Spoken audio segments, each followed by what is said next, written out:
Bismillahirrahmanirrahim. Assalamualaikum warahmatullahi wabarakatuh. Perkenalkan, nama saya Dina Nur Imamah di sini dengan NIM 2021091011909.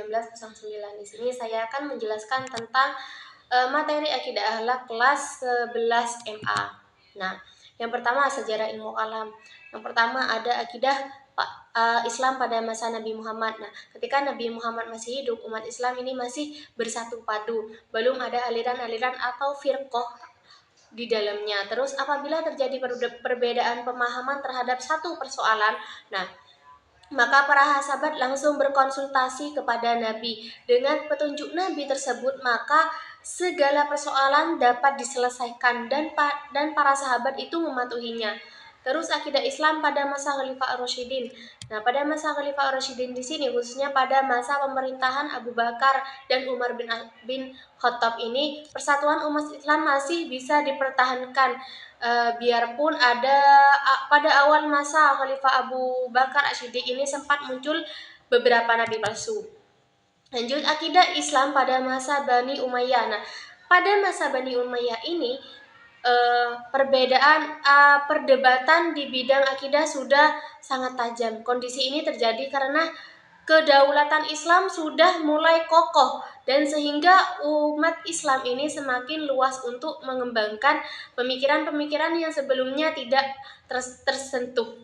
Terus akidah Islam pada masa Bani Abbasiyah. Nah, pada masa ini hubungan antara bangsa Arab dengan bangsa Ajam ini mencapai puncaknya. Komunikasi yang intens ini dilahirkan corak pemikiran yang berbeda di dunia Islam. Terus akidah Islam sesudah Bani Abbasiyah. Nah, pada masa ini paham Asy'ariyah ini dan Maturidiyah ini mengalami perkembangan yang sangat pesat sehingga menjadi paham mayoritas umat Islam. Corak pemikiran yang wasatiyah yang mudah dipahami dan mampu mengkolaborasikan antara dalil nakli dan pendekatan akal menjadi aliran Asy'ariyah dan Maturidiyah yang menjadi aliran yang banyak diikuti oleh umat Islam. Terus peristiwa tahkim. Nah, Ali bin Abi Thalib ini memerintah estafet kepemimpinan dalam situasi yang sulit. Peristiwa pembunuhan Utsman bin Affan ini menjadi beban yang sangat berat untuk diselesaikan. Terus aliran Khawarij. Sejarah aliran Khawarij. Nah, istilah Khawarij ini berasal dari bahasa Arab yaitu Khawarij yang berarti mereka yang keluar. Nama ini digunakan untuk memberikan atribut pada pengikut Ali bin Abi Thalib yang keluar dari golongannya dan kemudian membentuk kelompok sendiri. Terus aliran Syiah. Syiah ini menurut bahasa berarti sahabat atau pengikut dalam kajian ilmu kalam.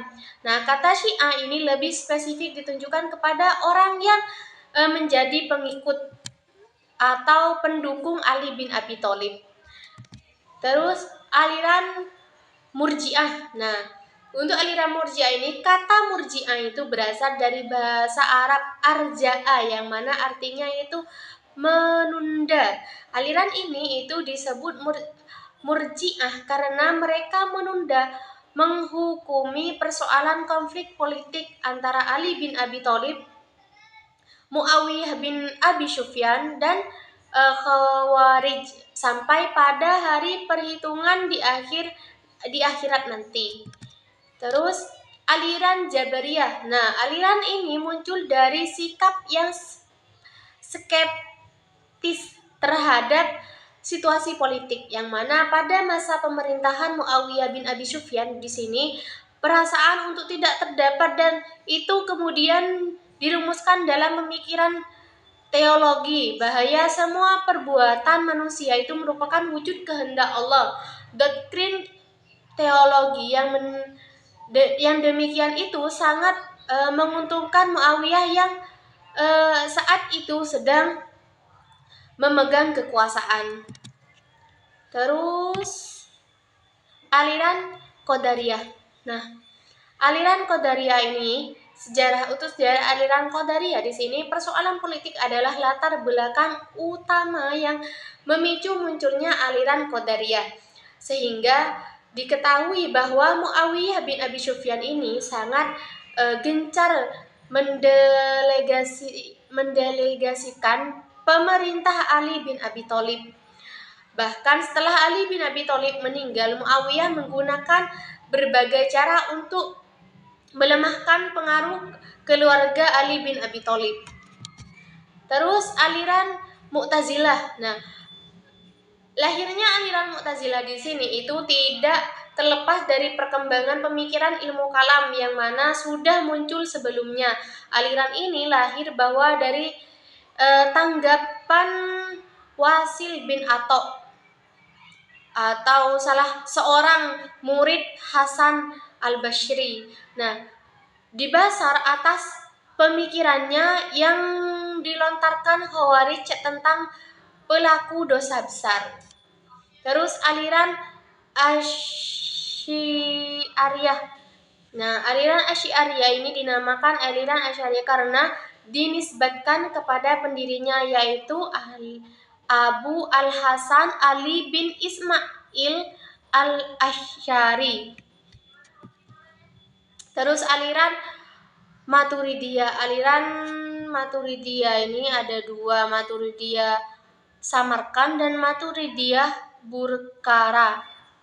Nah, di sini pertama yang aliran Maturidiyah Samarkand. Nama aliran Maturidiyah diambil dari nama pendirinya, yaitu Abu Mansur Muhammad bin Muhammad, kelahiran Maturidiyah. Nah, terus untuk Maturidiyah Burkara ini, sejarah Maturidiyah Burkara ini, pemikiran kalam Maturidiyah Burkara dikembangkan oleh Al-Bazawi. Nah, terus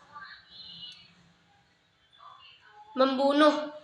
Ini larangan membunuh.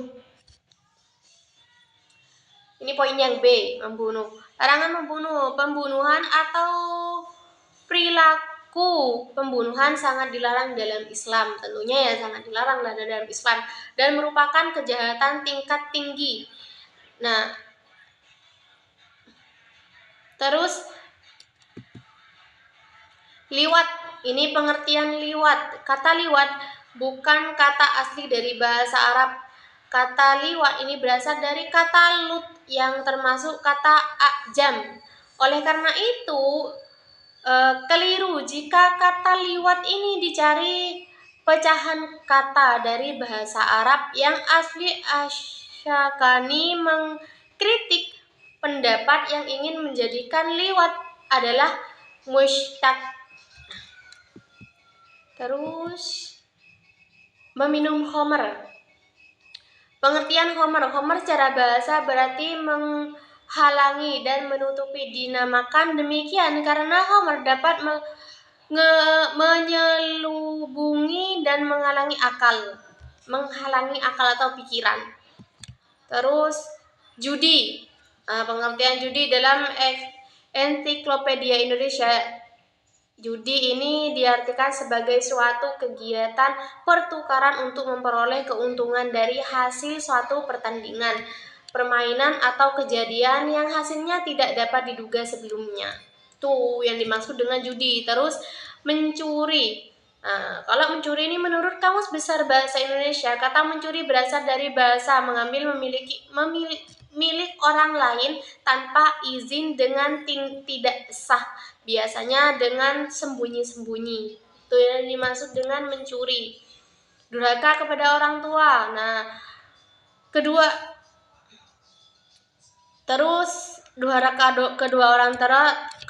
orang tua, terus meninggalkan sholat, terus memakan harta anak yatim itu tidak diperbolehkan juga. Korupsi, untuk yang terakhir yaitu korupsi. Yang mana korupsi ini, kata korupsi itu berasal dari bahasa Latin corruption, dari kata kerja koruptur yang bermakna busuk, rusak, mengakhiri. Mungkin itu saja yang dapat saya sampaikan, kurang lebihnya saya mohon maaf. Ihdinas siratal mustaqim. Wassalamualaikum warahmatullahi wabarakatuh.